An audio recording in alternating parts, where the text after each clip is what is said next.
আজকের যে final outcome সেটাতে ক্রিটিক্যাল পেশেন্ট আছে এই মুহূর্তে 8 জন, আর সিভিয়ার ক্যাটাগরিতে আমাদের পেশেন্ট আছে 13 জন, আর বাকি পেশেন্টগুলো আছে আরও 23, সেটা হচ্ছে ইন্টারমিডিয়েট ক্যাটাগরিতে।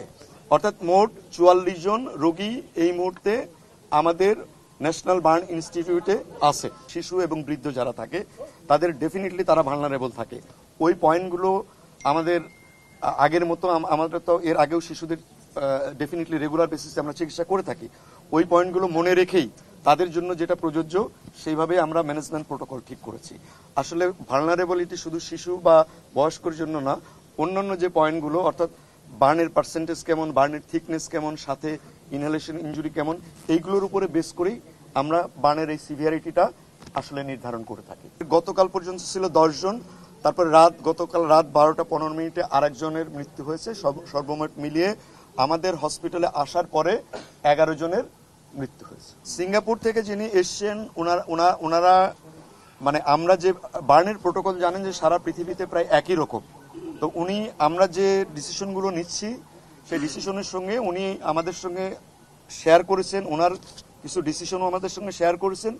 একসঙ্গে আসলে এটা কোনো একক বা ব্যক্তিগত ডিসিশন না, আমাদের টোটাল যে এক্সপার্ট প্যানেল সেই প্যানেলের সমস্ত সদস্যের মতামতের ভিত্তিতে ওনারও কিছু মতামত আছে, সেই অনুযায়ী আমরা চিকিৎসাগুলো চালাবো। আমরা আজকে সারাদিনে প্রত্যেকটি পেশেন্ট সময়টা নিয়েছি আমরা এই জন্য ইন্ডিভিজুয়ালি প্রত্যেকটা পেশেন্টের তথ্য আমরা নিয়ে আলোচনা করেছি, ইন্ডিভিজুয়ালি এভরি পেশেন্ট নিয়ে আলোচনা করেছি।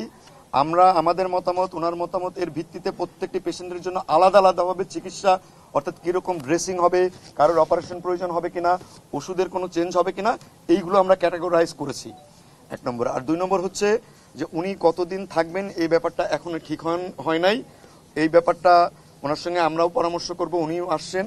উনি যতদিন আমাদের সঙ্গে থাকতে চাইবেন বা মনে করবেন সেই বিষয়টা আমরা পরবর্তীতে আপনাদের জানাতে পারবো। ভারতের প্রতিনিধি টিমটা নিয়ে আমাদের সঙ্গে ইনফ্যাক্ট এইটা নিয়ে এখনো কথা হয়নি। এইটা আসলে আমাদের মন্ত্রণালয়, পররাষ্ট্র মন্ত্রণালয় এবং আমাদের স্বাস্থ্য মন্ত্রণালয়ের ঊর্ধ্বতন কর্তৃপক্ষ এই বিষয়টা জানেন।